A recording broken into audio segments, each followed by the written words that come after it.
Hello, Professor Lightby here, um, and today I'm going to give a second lecture narration involving psychological disorders.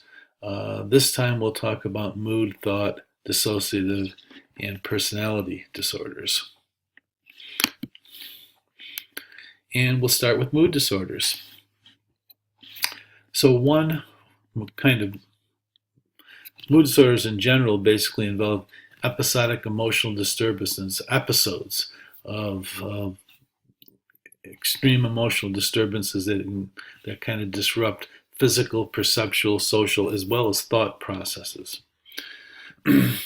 One form of mood disorder is the major depressive disorder, which involves persistent, ongoing feelings of sadness and despair, a loss of interest in pleasure, something psychiatrists refer to as anhedonia, feelings of worthlessness and hopelessness, problems with sleeping, with concentrating, ongoing restlessness, fatigue and slowness, and suicidal ideation. Okay, basically persistent, intrusive thoughts of committing suicide. Okay, sometimes actually formulating plans, but basically a lot of ideation involving um, taking away one's own, in one's opinion, worthless life, and very troubling experiences to be living with these kinds of symptoms. Not surprising that people consider suicide. The age of onset with a major depressive disorder is variable. Okay, can happen at various points in adulthood. Okay, as well as in adolescence. Women are more likely to be diagnosed with a major depressive disorder. Now, the second form of mood disorder is the bipolar disorder. Okay, um, a disorder formerly called manic depression. Manic depression. Bipolar disorder involves periods of mania and depression, where when we use the term mania, we refer to episodes in which one is having racing thoughts, delusions of grandeur, and abilities to basically accomplish many things, and is trying to accomplish them all at once, and has a sense of self grandeur or greatness. Um, a lot of increased impulsivity. People who are in a manic state may go through periods of compulsive, ongoing gambling, may become sexually promiscuous and have impulsive sex um, um, throughout the period of the manic episode. Um, for bipolar disorder, the typical age of onset is actually in the early 20s. Okay, something that seems to emerge in people who are prone to this at about that age. Now, mood disorders, okay, differ from major depressive disorders, as we noted initially. They differ from bipolar disorders, as we can see here. In the major depressive disorder, okay, the person really only is experiencing the depressed side. So they swing from uh, sort of being at a normal mood level, and then they drop precipitously into a clinically depressed state, may lift out of it, and then revert back to it before they move back into a normal mood level. And this swing down is something that gets repeated over time.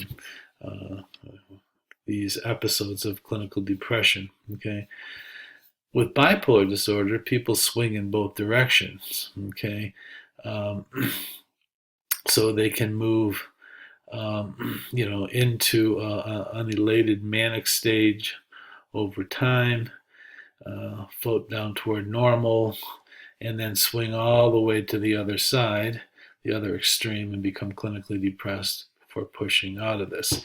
A fairly well done example of bipolar disorder on TV has been the depiction of Carrie in the series um, Homeland, who plays a CIA agent who suffers from bipolar disorder, and they've depicted a couple of her episodes of depression as well as mania. And there are other depictions in the media.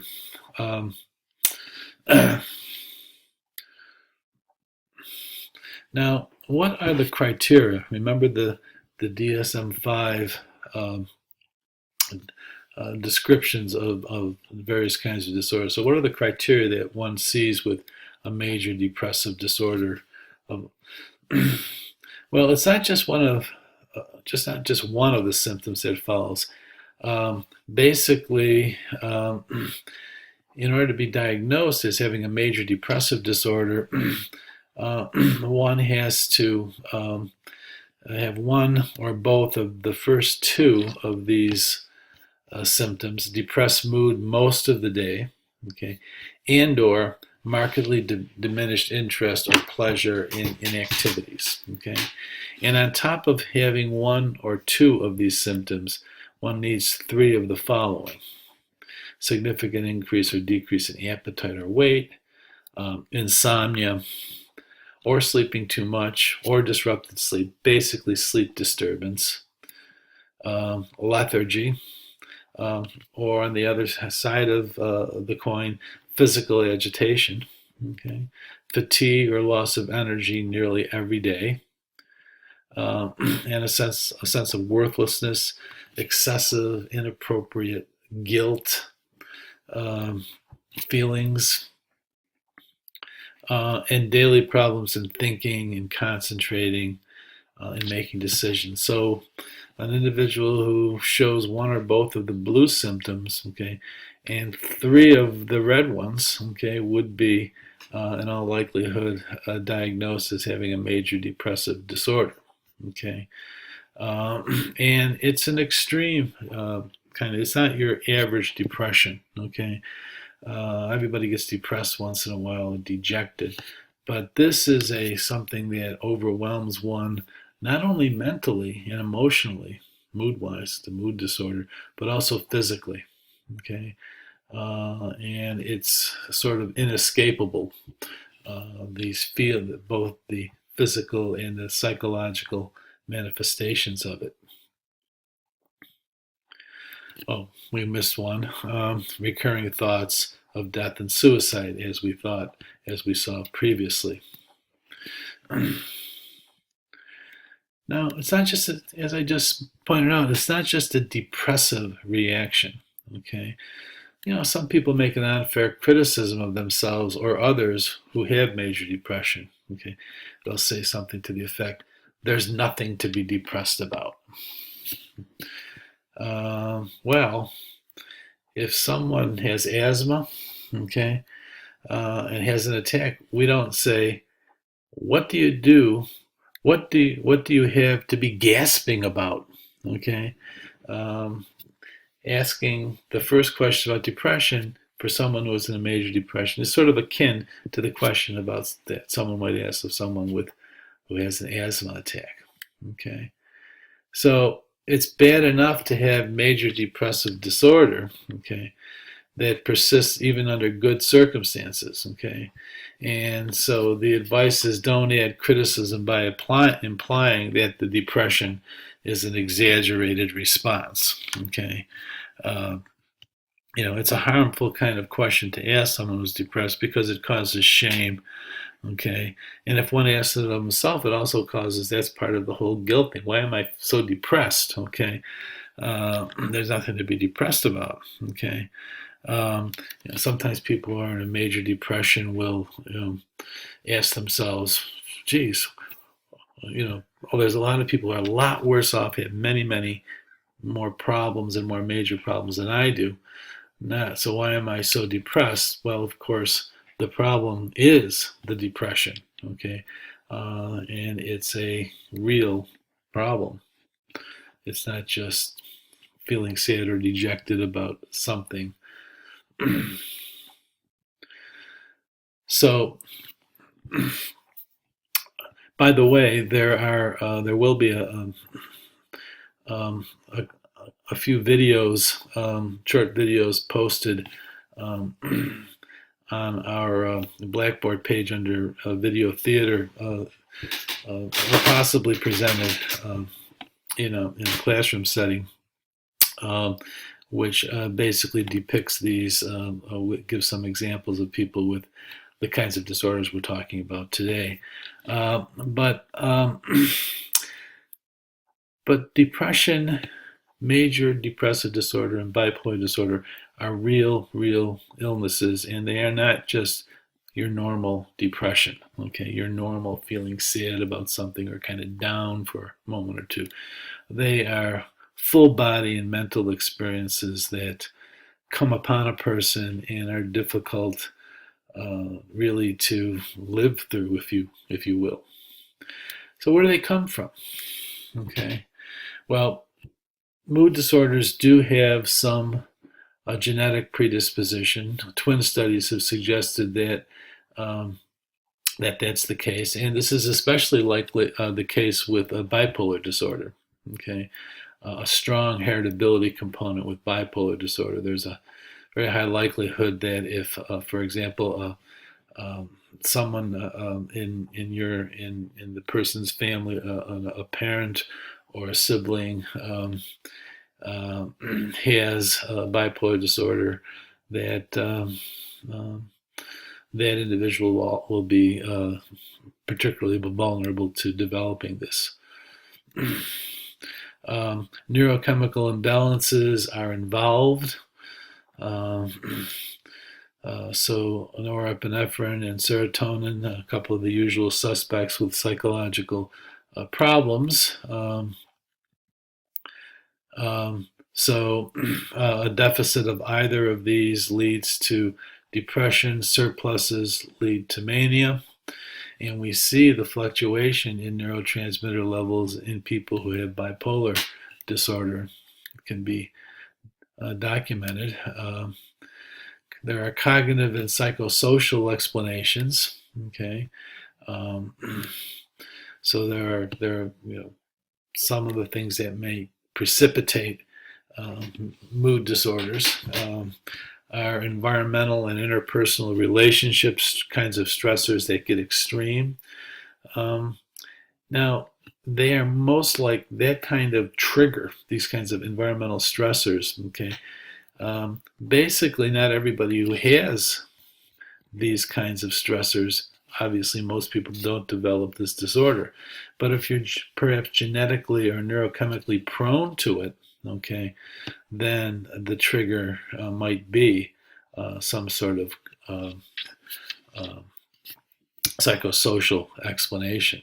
Okay, learned helplessness. People who are persistently in a situation where there doesn't seem to be any relationship between what they do and the outcomes that they receive. So no matter whatever reinforcements they receive seem to come randomly and unpredictably, and efforts to get out of bad situations in life are not successful in relieving those situations or those feelings or those outcomes. So you learn that nothing you can do can change things, and so you develop this learned helplessness phenomenon. When people experience learned helplessness, the typical response is to become less active and less likely to go out and try to help yourself because you've learned that it's hopeless and helpless. Okay, So you withdraw into apathy and, in some cases, a major depression. Um, Hopelessness caused by a pessimistic explanatory style.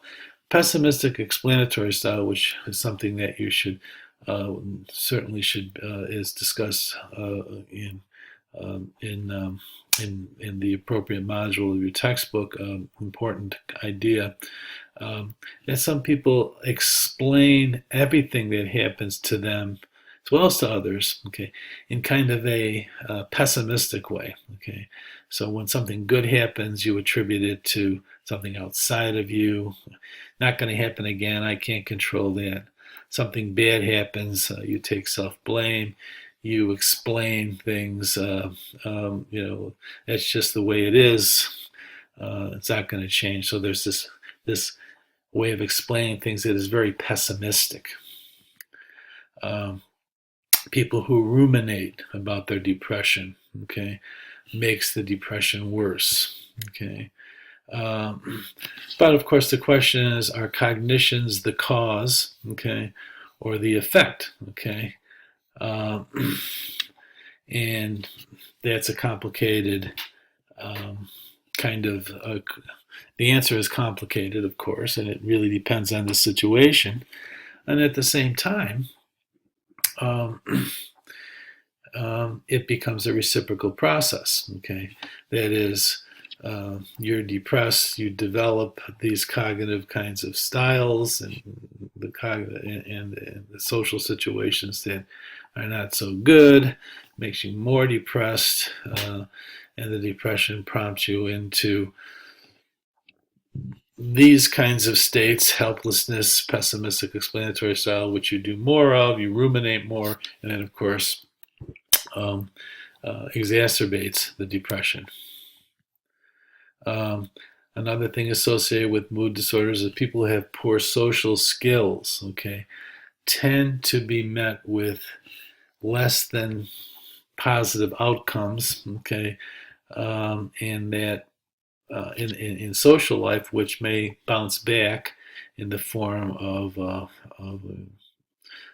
feeling helpless and developing a pessimistic style of explaining one's behavior. You put the blame, the responsibility on yourself, okay, and that, of course, okay, is in itself a depressive state of affairs.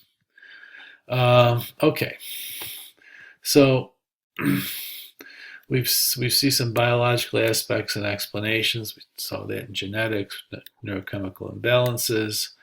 Um, we've seen some social cognitive aspects and explanations: negative thoughts, negative mood, pessimistic explanatory style, and what I mentioned before, this kind of vicious cycle, okay, of going in which one may become depressed, become less active, less involved, less socially in the game, if you will, um, more withdrawn, okay, and all of those kinds of outcomes, okay, feed the depression, okay, which leads to more of the behavior that's not very functional and more of the thinking that doesn't get you anywhere, just makes you more depressed, and you end up in this vicious cycle, okay, and it becomes difficult to move out of that. Uh, and with the biological aspect of it involved, you've also got um, your brain working in ways that isn't helping the situation and may predispose you to the whole thing in the first place.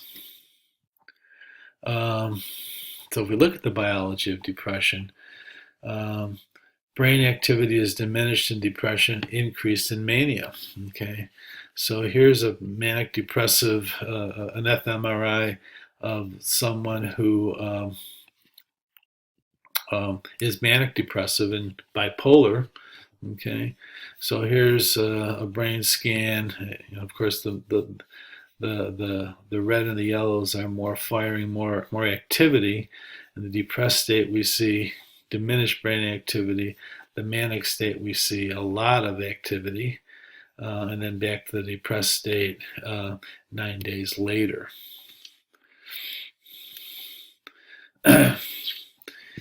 Now, so brain activity and brain structure is all involved. Okay, so people uh,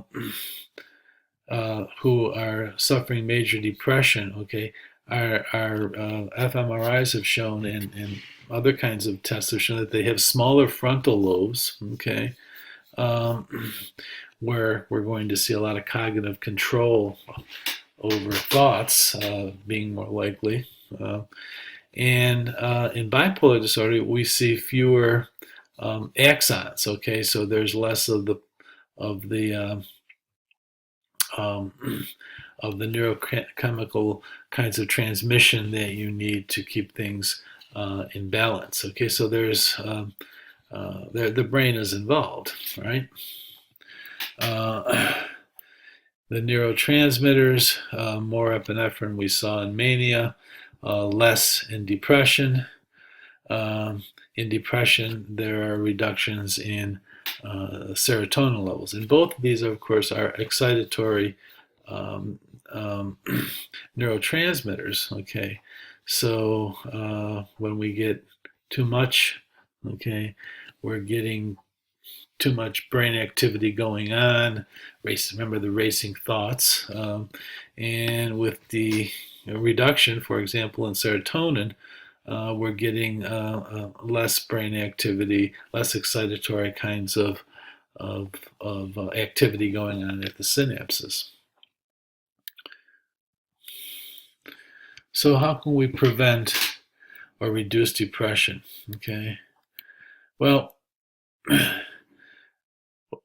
but usually, there are ways to use our knowledge of biology in terms of treating or kind of reducing, controlling depression. Okay, so obviously a very common technique is to adjust those neurotransmitters with medication. Right. Okay, so SSRIs, selective serotonin reuptake inhibitors. Okay, that's basically things like Prozac and other antidepressants. That's what they do. They inhibit the reabsorption of serotonin back into the neurons. Okay, leaving more serotonin and excitatory synapse, excitatory neurotransmitter available and able to stimulate other cells. Okay, that's the major task of those medications. Okay, you can also increase serotonin levels with exercise. Okay, that's one thing that happens with exercise. You also get other neurotransmitter increases. Okay, so the endorphins kind of kick in more, both at the hormonal and the and at the cellular level. Okay, the components of those. Okay, uh, and a healthy diet. It's argued reduces brain inflammation. Okay, um, so that frees some things up. Okay, and one of the things that one does to kind of control or prevent reduce depression is to not use alcohol in excess in order to avoid the kinds of inhibitory neurotransmitter processes that would be associated with alcohol use. Okay.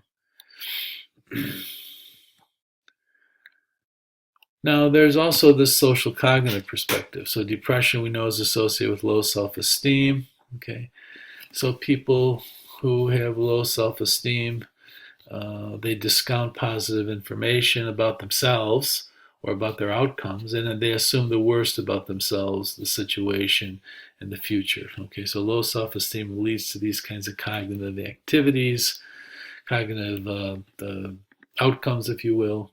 Learned helplessness we saw. Okay, You develop beliefs assuming that you're not able to do it, you're not able to cope, you're not able to improve, you can't get out of this, you're not able to achieve, um, you'll never be happy.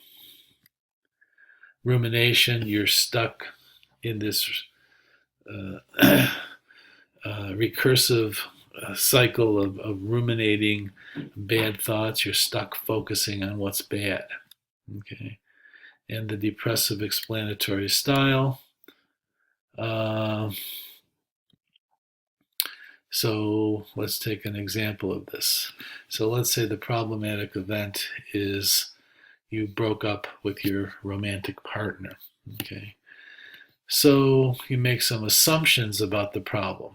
Okay. One thing you can say, well, is it's a stable attribution about, well, I'll never, this really bums me out, okay, and I'll never get over it, okay, I'll never get over this breakup. An alternative response is, this is really hard to take, but I'll get through this, okay. So guess which way the depressed person is going to go with that, okay. The problem is global. Well, without my partner, I can't seem to do anything right. The whole world, everything about you in your life, okay, is wrong, and you can't fix it. Versus, I miss my partner, but thankfully I have family and other friends. A more specific kind of attribution. Okay. The problem is internal. Our breakup. Here's where we get attributional issues going on. Our breakup was all my fault. Well, external attribution would be, it takes two to make a relationship, and it wasn't meant to be. Okay. So what you find with depressives is they when something bad happens, um, they make the stable assumption, the global assumption, and the internal assumption, self-blame. Okay. And that whole style, that explanatory style, okay, of course, perpetuates depression and the sadness, okay, and then of course makes you less likely to move on with life and get into a situation where you could have some better outcomes, okay. So this is a healthier, from the point of view of depression, a way to a set of assumptions to make in terms of our attributions about um, uh, what happened. Okay, so this depressive explanatory style is not so good.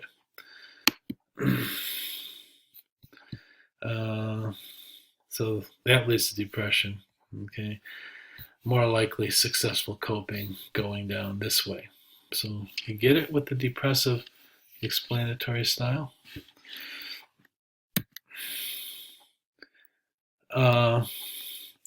So a depressed mood, okay, may develop when a person has a negative outlook, okay, already has a pessimistic explanatory style and negative thoughts, and then experiences repeated stress, okay. So the depressed mood changes a person's style of thinking and interacting in a way that makes stressful experience more likely. So we start with the stressful experience. It may lead to a negative explanatory style, okay, which of course feeds and creates a depressed mood. Okay, particularly with people who start out with a negative explanatory style, they have a stressful experience. They're going to just filter it through that style, that view of life. Okay, and that's going to make them more depressed. Okay, and then we're going to see changes, cognitive and behavioral changes, less activity because, of course, it's hopeless, okay, and it's all my fault and nothing I do can change it. So you take less of an opportunity to behaviorally get yourself out of that state. And of course, that feeds into even more cognitive kinds of bases for one's depression and sets you up for more stressful experiences, so it becomes a vicious cycle. Okay, so that's the social cognitive explanation and under set of understandings about um, major depression. Okay. Okay, so again, so there are complicated causes here, um, and we need to basically look at the big picture when we're talking about major depressions. Okay, there's some biology. Okay, there's some biochemistry. There's some genetics. Okay, but it's not only that. Okay, um, there's also the cognitive and the social and the psychological aspects in terms of how we basically filter life's experiences. Okay, so it's for major depressions. It probably involves some of both coming at you from both the biological as well as the psychological. Okay, let's move on to schizophrenia. Okay, very different here. Okay, so schizophrenia is one of it basically involves a group of psychotic disorders characterized basically by a general loss of contact with reality. So remember, in the previous narration, we talked about the difference between the old distinction between neurotic disorders and psychotic disorders. When when what used to be called psychosis is involved, we're really talking about a loss of contact with reality. Um, there is an animation that I have posted on Blackboard uh, under the video theater, which gives a um, sort of a nice illustration of some of the ways in which people who are schizophrenic behave. I'll go through them quickly here and send you there for more, and you also obviously get more from the textbook. And there probably will be, hopefully, I'll be able to show you either on Blackboard or in class a video uh, uh, of this, more likely on Blackboard, since in any case. So with schizophrenia, there are 5 areas of major disturbance. Okay, there are hallucinations. Usually they're auditory. You hear voices. Okay, telling you to do things. Okay, so people who are schizophrenic hallucinate. Okay, uh, and mostly auditory hallucinations. Okay, there are language disturbances. People who have schizophrenics, sometimes when they talk, it's completely incomprehensible because within sentences, okay, the topic changes in ways that are difficult to follow. There's a word salad of words that don't go together. Um, there are a lot of neologisms, which basically involve sort of made up words or combinations of words that create a word that doesn't really exist. Okay, so language is all distorted. Okay, um, thoughts. Well, you get delusions, you get false beliefs, you get being out of touch with reality. Um, Emotion is exaggerated for some kinds of schizophrenia. It's a very exaggerated, wildly emotional, but for other kinds, a catatonic state ensues in which a person engages in a very flat, blunted emotion, no emotional expression whatsoever. Okay, behavior: the person engages in unusual actions. Um, one of the a person behaving in wild, cataleptic kind of actions with waving the arms and things like that, versus what's called waxy flexibility. Some schizophrenics who go into a catatonic state of uh, may in fact that they become sort of immobile. So if they're kind of sitting there completely out of it in this state, you raise their arm, okay, you physically come by and pick their arm up to their side, and when you let go, the arm will just kind of stay there, okay. It'll just gradually, owing to gravity and such, just kind of fall to the side, and the person shows no kind of response to it. And you can move the person around. They're flexible, but it's this waxy kind of way that there doesn't seem to be any volitional involvement in movement. It's just you can move the person around um, like you would mold a piece of wax. So we talk about positive and negative symptoms of schizophrenia. Okay, so by positive we mean the presence of problematic behaviors. So um, behaviors that are present. Okay, so positive symptoms include hallucinations, delusions. Okay, disorganized thought, nonsensical speech. Okay, the word salad, really bizarre behavior. So people, when they act this way, they're displaying positive symptoms. Okay, but there are also negative symptoms, which doesn't mean that it doesn't connote bad. It's none of it's good. It doesn't. It basically connotes um, the absence of healthy behaviors. So the flat affect. Okay, so schizophrenics can often be sort of seen. You can see schizophrenia because schizophrenics often show absolutely no emotion. The face is completely blank. That would be a negative symptom.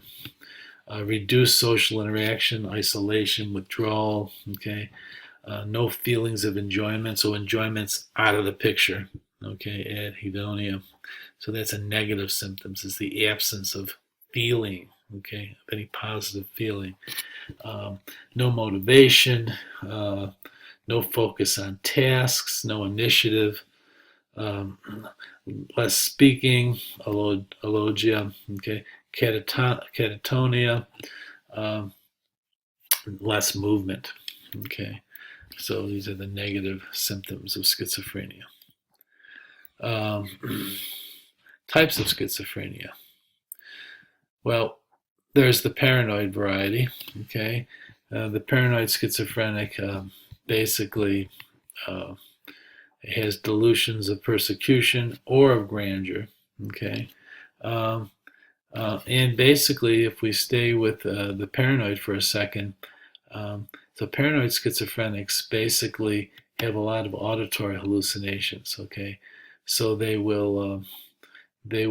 may hear voices basically, uh, you know, telling them how awful they are and how they need to be, sort of punished or whatever. The delusions of persecution, or of grandeur, that God is speaking to me, and I'm you know I'm you know the messenger here. Okay, um, delusions of grandeur. Okay. A catatonic basically involves the motor disturbances. Okay, so the catatonic schizophrenic has this like extreme rigidity. Okay, goes from being extremely rigid. Okay, so it would show that waxy flexibility kind of thing. It's rigid. The person isn't can just be moved, but um, you know and then when you move the person stays right there. The arm stays right there, and so on, all the way to wild and random kinds of activity. Okay, catatonics are echolalic. Okay, they repeat what others say. Okay, so if the person's in a schizophrenic state, in the catatonic fits, you'll say something, they'll say the same thing. Okay, whatever you say, they'll say. Okay. Disorganized, just completely disorganized thought and speech, severe deterioration of adaptive behavior, the social withdrawal. Okay, so if you see people who on the streets, often homeless people who uh, are just kind of roaming the streets, living in uh, in doorways and things like that. They might be the disorganized type. Okay. Um, and range from very flat to very exaggerated emotion. Okay. The undifferentiated is someone who meets the criteria but doesn't fit the above subtypes, if you will. Okay, that's the kind of like the, um, shall we say, the uh, that's like, well, I don't mean the term this way, but the kind of the garbage bin, the stuff that you can't put in a bin, but it is schizophrenia, goes in this category. Okay, the residual. This is a person who really doesn't meet the criteria for schizophrenia, but still shows some symptoms. Okay, this the term that's been used for residual schizophrenia is schizoid. Okay, not quite schizophrenic, but has some of the symptoms. Okay, so schizophrenia, of course, there's as there is with most disorders, there's a genetic vulnerability. Uh, so the likelihood of if one identical twin uh, raised separately is diagnosed with schizophrenia, the chances are almost 50%, 48% that the other one will also be schizophrenic. If it's a fraternal twin, it's still substantial, but it's much lower. The likelihood that if one is, the other one will become schizophrenic. So here is something that is what we were. This is the relatives of parents with schizophrenia. Okay, so if we look, and I think this does include both identical twins raised together and apart. But if you look at the general population, 1% of the population, well, actually less, is schizophrenic. Okay, but if you have an identical twin that's schizophrenic, the odds that you or the other twin will become schizophrenic, as we saw, was 48%. Okay, if both parents were schizophrenic, the likelihood that they're going to bear a child that's schizophrenic is almost again 1 in 2. Okay, so we can see a strong genetic component for schizophrenia. Going to the etiology, we talked about that. Excess dopamine, that's an excitatory neurotransmitter, so positive symptoms tend to come out at the presence of behaviors that the presence of symptoms, okay, of positive symptoms. So antipsychotic drugs are basically drugs that block dopamine from at the neuron receptors. Okay. Amphetamines. Okay, so you give someone, uppers or some sort of or speed or something to that effect. That will increase dopamine in people, in schizophrenics who basically take an amphetamine are more likely to show schizophrenic symptoms. Okay, so we know that, and that suggests the role of the neurotransmitters in schizophrenia. Okay, there's other evidence from autopsy studies. Neurological deficits tend to be associated with negative symptoms. So people have neurological problems in which they have an inability to screen out unimportant sensory information. Okay, so they don't respond to what they should be responding to because they can't screen out, irrelevant stuff. Okay, remember the when we talked about, consciousness and perception, very important to be able to selectively attend to stimuli, right? Okay. It's important to be able to focus on something and to put other information in the background. Okay, that's a deficit, and there seems to be a neurological basis for it among schizophrenics. Okay, schizophrenics have enlarged brain ventricles or small thalamus. Now, the thalamus, of course, is the relay center, right? So, if it's small, okay, I guess the logic argument goes here is that it's going to maybe be deficient in sorting out stimuli and sending it up to appropriate parts of the cortex. Psychosocial causes.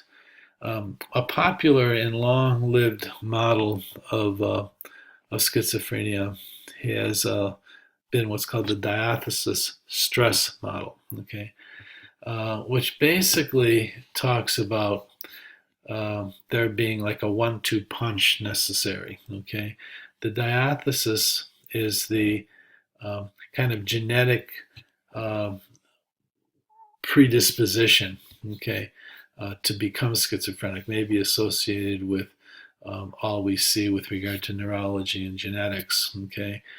But that alone would not be enough to cause a schizophrenic episode or cause someone to become schizophrenic, that you need environmental stress, okay. So you need the predisposition, okay, to become schizophrenic, okay. And then if there is a sufficient environmental or experiential kind of stress, that you go into a psychotic breakdown and you become schizophrenic, okay. If you have the disposition but never experience something that forceful, okay, stressful, you're not going to become schizophrenic.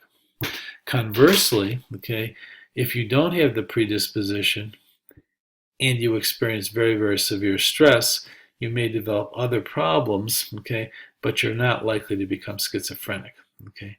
So you need to have both in order for schizophrenia to emerge, both the predisposition and the triggering stressful event or set of events. Then there's this now a more, so that basically combines, okay, the biology with psychosocial. A more purely psychosocial theory, okay, that's been advanced over the years, notably by a well-known a psychiatrist by the name of Mednick, okay, talks about it's basically about growing up in a situation where there is a very disturbed communication in the family, particularly with the parents, okay, that put the individual in sort of a double bind, okay. So for example, nothing that the person can do, okay, can undo this bind. So for example, when the communication basically conveys, in terms of the communication, the words convey maybe love, care, affection, but the behavior, okay, is very is unloving and uncaring, and it's communicated that way. So that what does the person supposed to respond to? Okay, the words or the actions. Okay. You're in a bind. You're in a double bind that if you respond to the words, okay, the result is going to be a gross disappointment. Okay, you never, because you're not going to get the affection that's there. Okay, if you respond to the actions, okay, well, you're in conflict with what you want to believe and what the person's telling you, and that stems. Goes beyond just those kinds of communications, but may involve um, as well, other kinds of communication where say one thing, mean another thing, and that's the person's sort of life. And so they develop this kind of like separation, okay, from it in the form of schizophrenic kinds of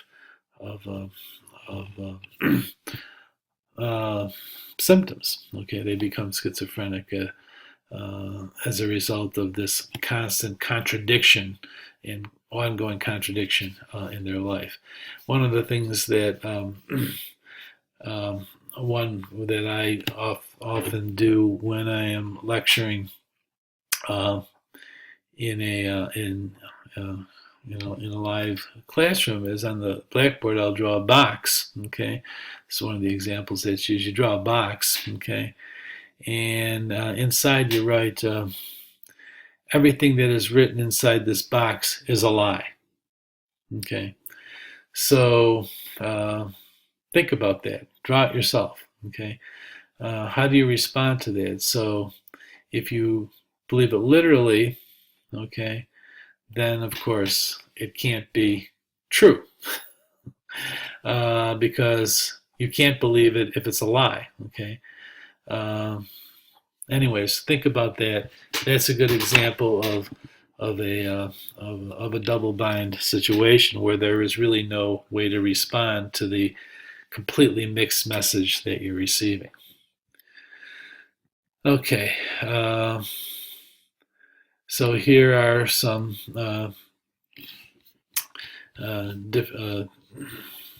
fMRIs of a normal person, someone who's schizophrenic, someone who's depressed, okay, and you can see there are different amounts of brain activity in different areas with the schizophrenic, and of course with the depressed person there is decreased brain activity, okay, but look at this extreme high activity, okay, um, going on in the in the cortex of the schizophrenic. Okay. Okay. So the next thing to talk about is dissociative disorders. So dissociative disorders are disorders in which people lose contact with conscious awareness or memory. Okay. Um, so basically, it involves a splitting apart, a disassociation of experience from memory or from consciousness. Okay. So dissociative amnesia is one form of a dissociative disorder.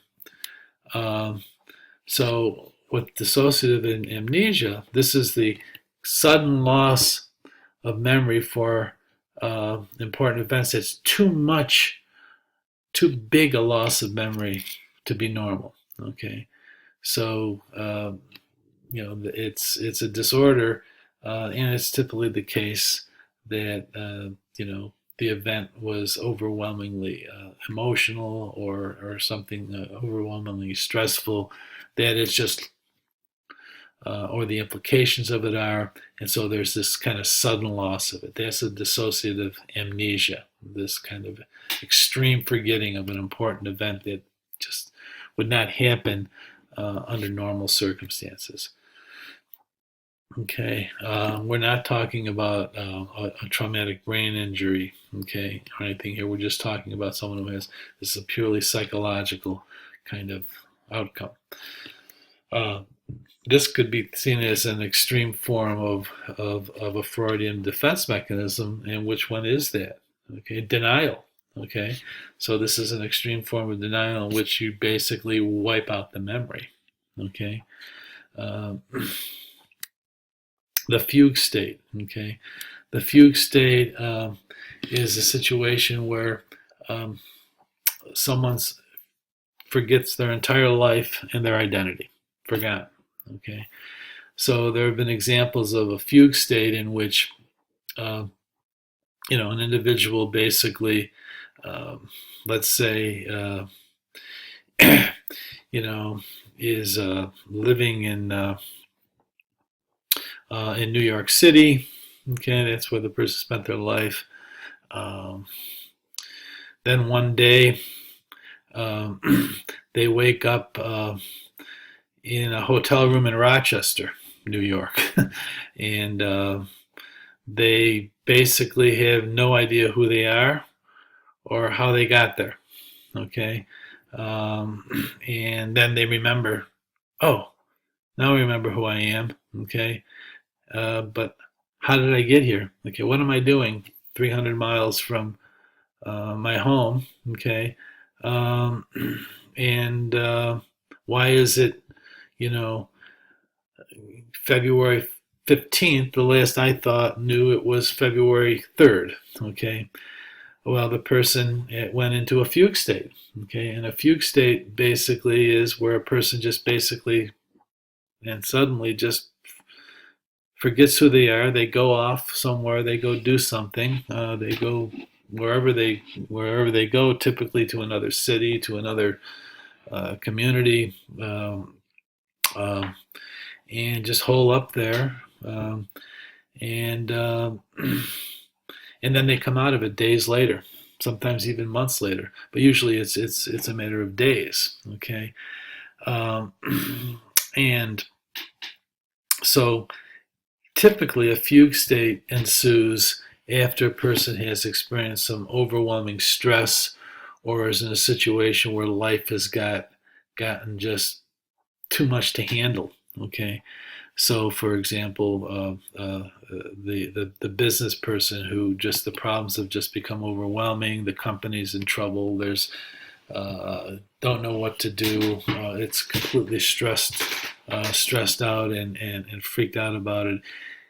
That would be a ripe condition to go into this dissociative state where your ordinary consciousness is kind of submerged and gives way to a dissociated state of awareness where you go out and do things, but you don't have your identity with you. Okay, you just basically fallen off the track of your normal consciousness. Okay, so it's a dissociate, a splitting apart of experience. Okay, from memory or from consciousness.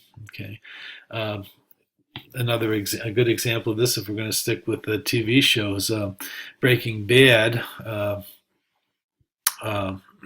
Walter basically actually uses. Uh, he's a smart guy. He actually um, gets out of a situation by going away and then complaining he doesn't know where he's been and so on. He basically feigned a fugue state. Okay, but a fugue state is and uh, is something that can be very real. Okay, and again, it's a dissociative disorder. Okay. Uh, So I said normally it lasts days. It could just be a few hours. Okay. It could be years. Okay. But typically it's a matter of days. But there can be this whole range um, before the person awakens, if you will, from the fugue state. Um, so another dissociative disorder is the DID, dissociative identity disorder. Okay. Um, this is what used to be called the multiple personality disorder. Okay, um, it involves the existence of two or more distinct personalities which have become dissociated. Okay, so that a person is either living in one reality associated with one of these personalities, which might have a different name and a whole different, at least remembered history. Okay, um, or a different personality with a different name, and so on. Okay, under extreme circumstances, they are sort of aware of each other. Okay, but typically there is no awareness that a person is moving back and forth between personalities. Okay, so the movie Sybil and the book and the case history of the person who basically Sybil was a patient who was studied for years who apparently over the course of these years had up to 16 different distinct personalities, none of which, only one of which was came out at a given time. Okay, and the others were just kind of submerged during that time.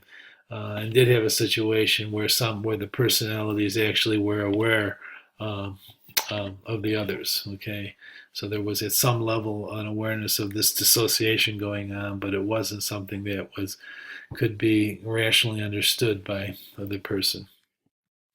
Um, this is more common among women than men. Okay, uh, so as I pointed out, often one doesn't know about the others. Okay, one of the personalities. Okay, um, now this is something up until um, a few years ago.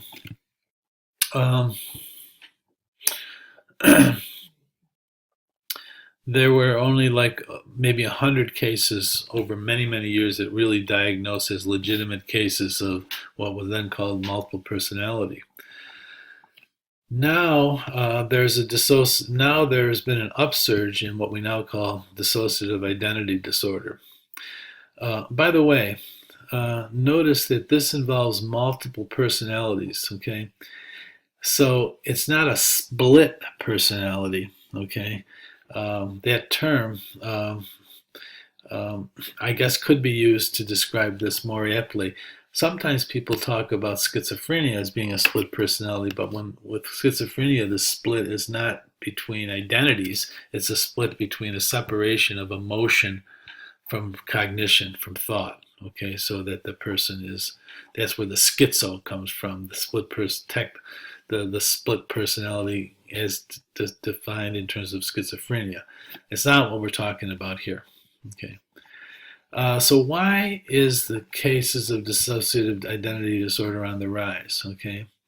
Well, for one thing, some people who have become um, knowledgeable about this diagnosis have been able to fake it uh, for personal gain. It may be the case that some people are able to be diagnosed actually as having DID, but actually have been faking it for personal gain. Okay.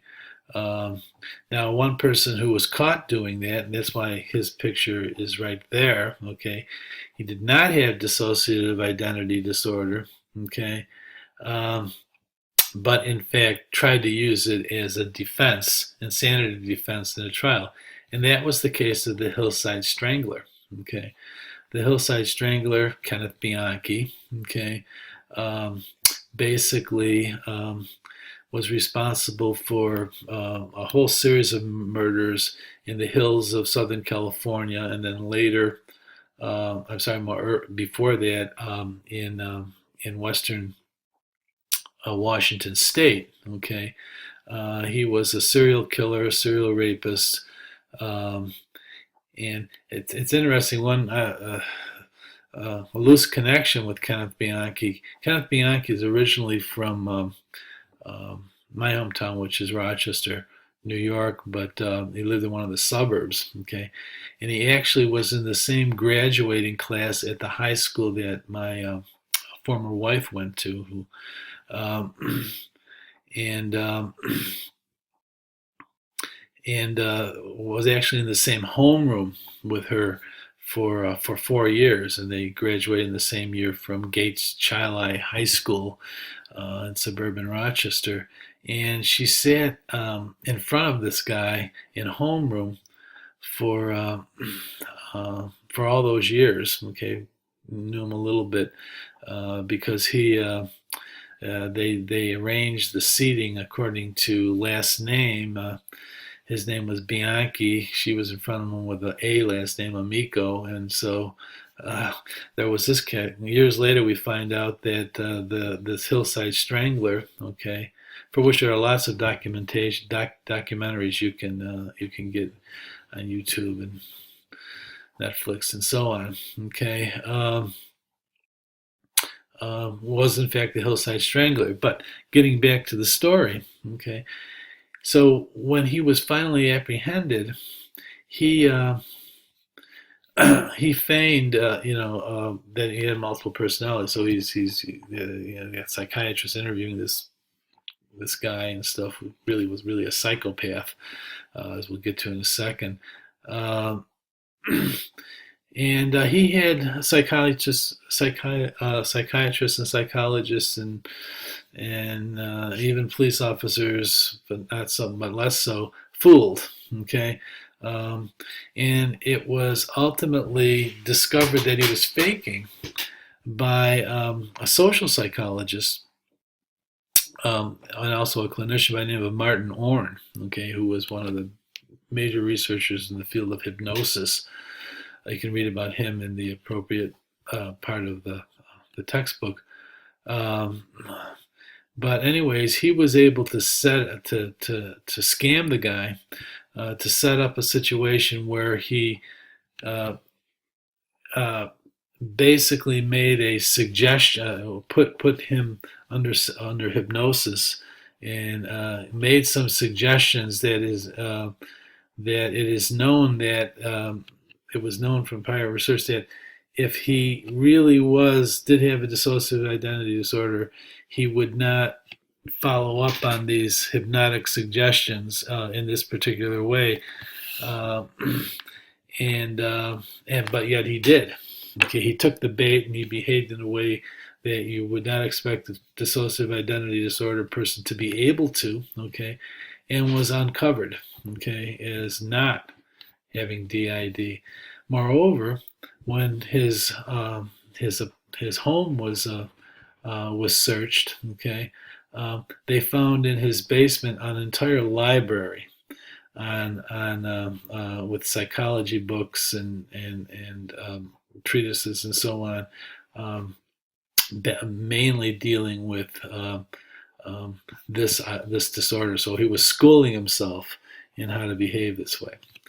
But in any case, so it may be the case that some people are able to um, engage in dissociative identity disorder kinds of symptoms in ways that convince others that they are in fact that way. It's also the case that it might be due to differences in how therapists diagnose people nowadays, and so you do find that the diagnosis of DID is associated with certain schools of thought among therapists. Okay, but nevertheless, it's a relatively rare but very extreme disorder. Um, and so, is a dissociative disorder simply an extreme case of normal behavior? Um, After all, we experience, as we've seen on multiple occasions in the course, we've seen dissociation. We're in a dissociated state when we're driving, right? We're doing one thing, thinking one thing, talking, listening to the radio, but we're also got that other part of us focusing on the driving that we're not aware of, right? So we have the dissociated kinds of behaviors, okay? Dual consciousness type of things going on, okay? Is this just an extreme example of that? Um, well, probably it is, can be considered sort of a continuum, but this is an extreme continuum. This is at the extreme one side. So dissociative fugues and amnesia are clearly related to stress, as I described previously. Um, some people argue that the extreme form, the most extreme form, the DID, might be caused by therapists. Okay, as we saw in the previous slide, the diagnosis of DID is concentrated mainly among a very small number of therapists. Okay, who may actually, we'll get to that in a second, who may actually pull for it.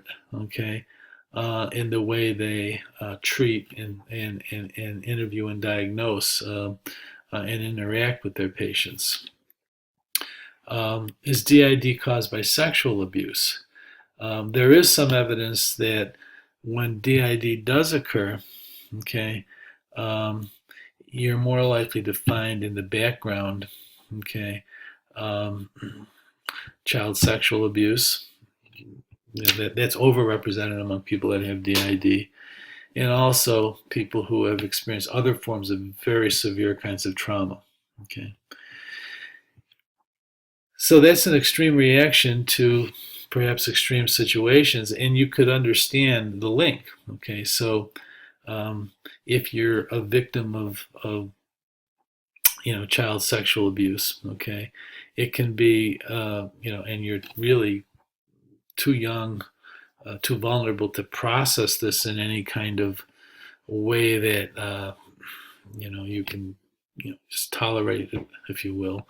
Okay, um, one way of dealing with it is to pull it out of consciousness. Okay, and in order to keep it out of consciousness, develop sort of an alter personality.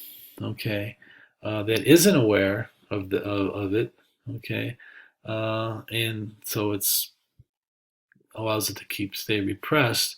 So you get this massive dissociation, okay, because the trauma was so severe and overwhelming that it couldn't be dealt with in a conscious way, okay. It had to be repressed, and one way of keeping it repressed is to develop a whole different personality, okay. So that makes some not only intuitive but also some psychological sense. Nevertheless, okay, DID is a very, very rare um,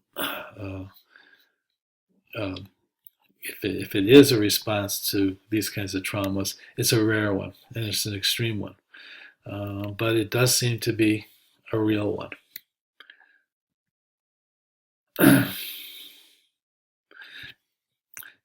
Clicking on, just as a summary of what I just said. Okay.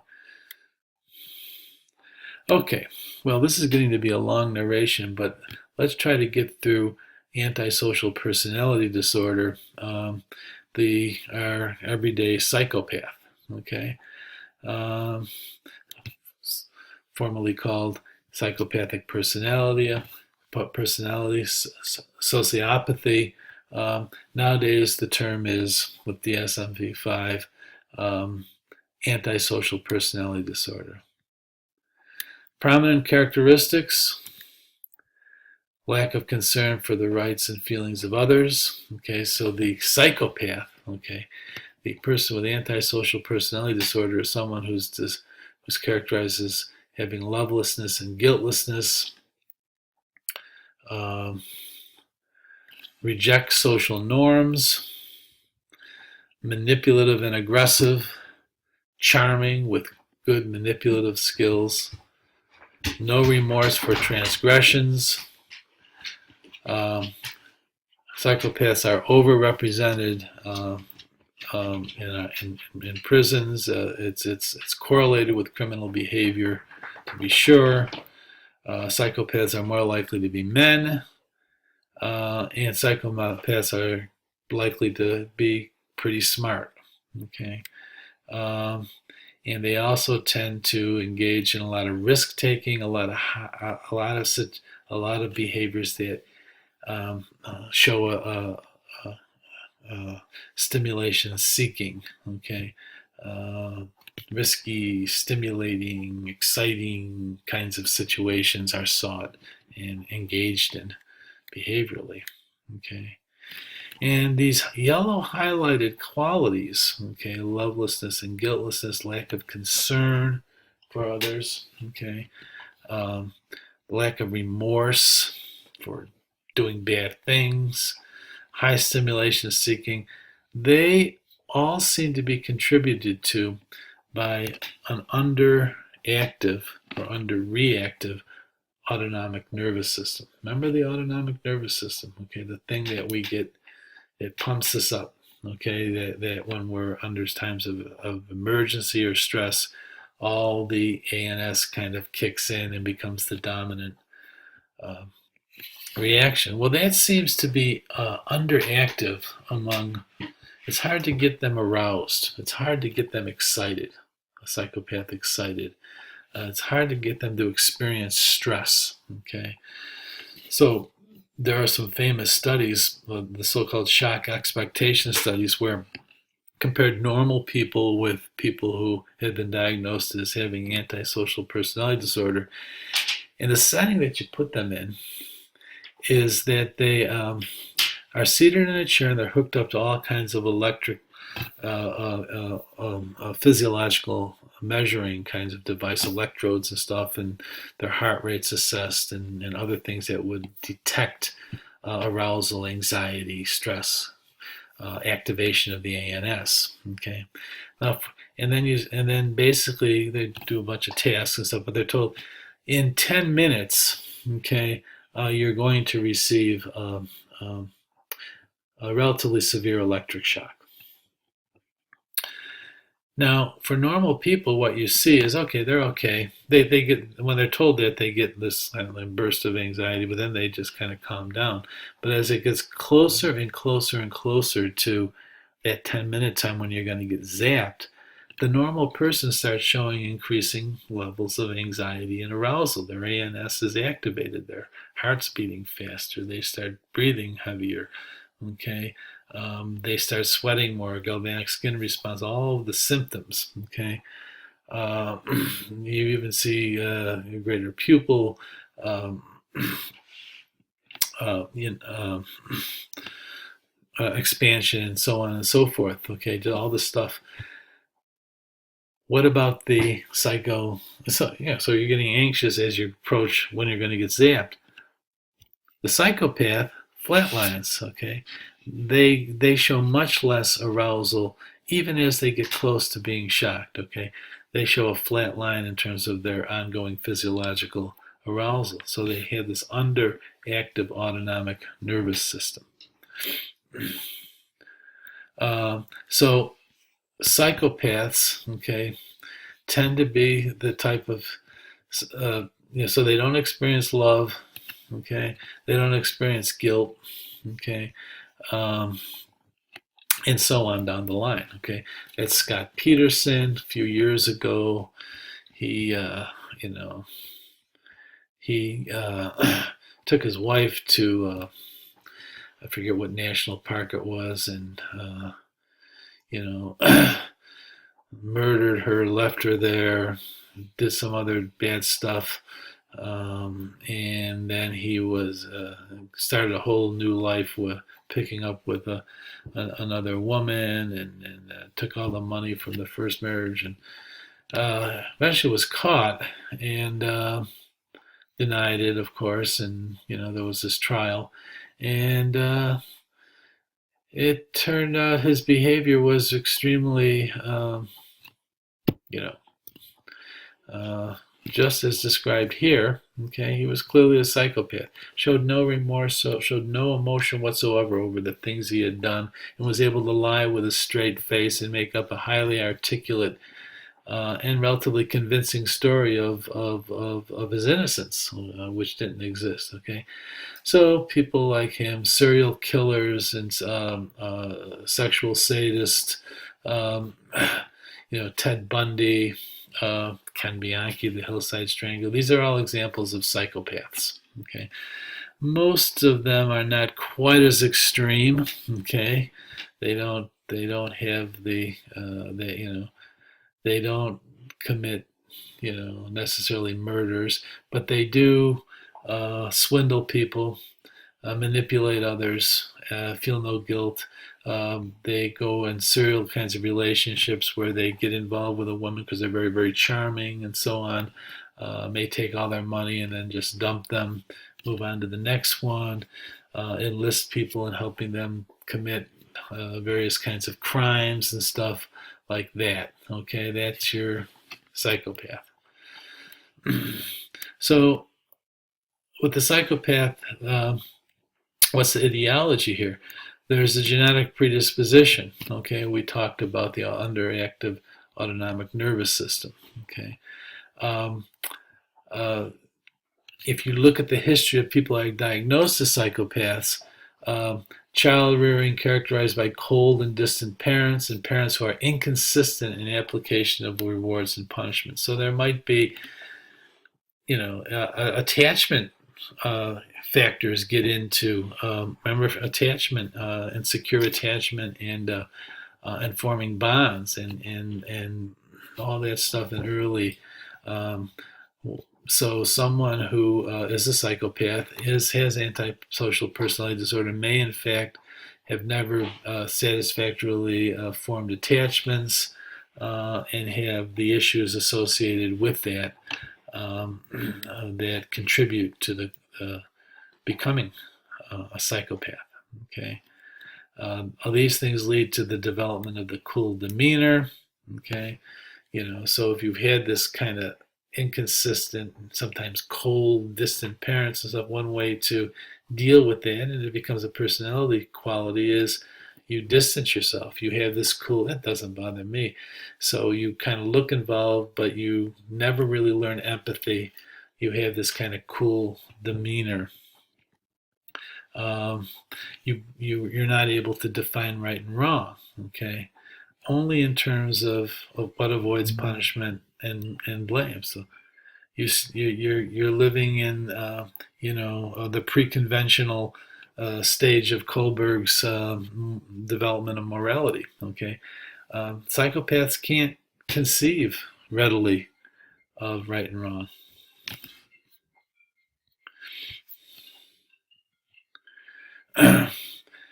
So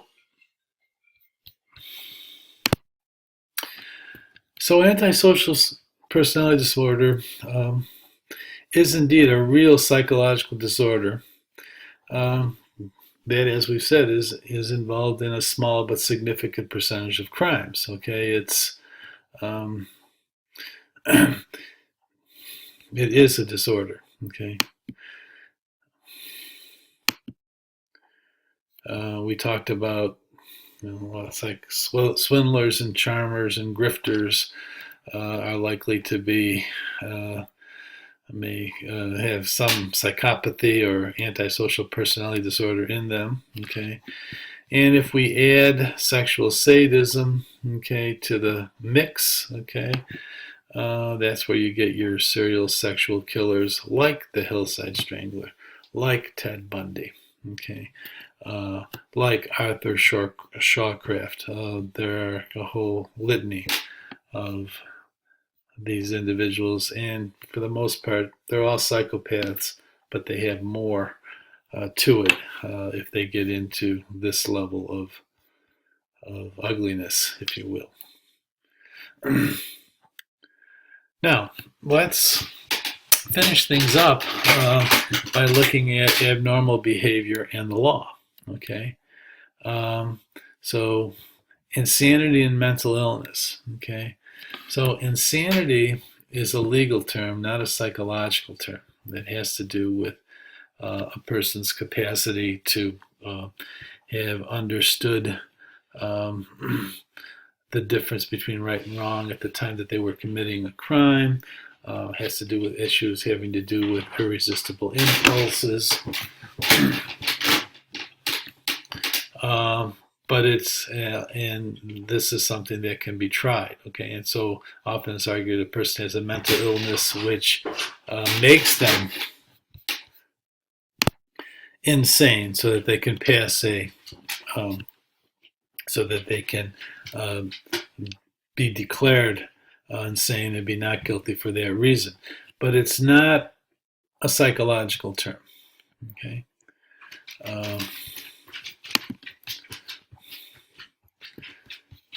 So when we talk about insanity, okay, the question is, does mental illness prevent the defendant from understanding the wrongfulness of his or her actions or conforming to the law? Okay, so mental illness would be brought in, okay, to the situation as a way of defining whether the criteria for insanity for this individual, for this defendant, are met.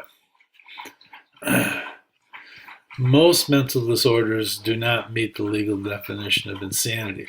Okay, and in fact, one disorder that definitely does not and cannot be used as a defense is antisocial personality disorder. Okay, so because people who have antisocial personality disorders, okay, are in touch with reality. Um, they have a hard time distinguishing between right and wrong, but they understand.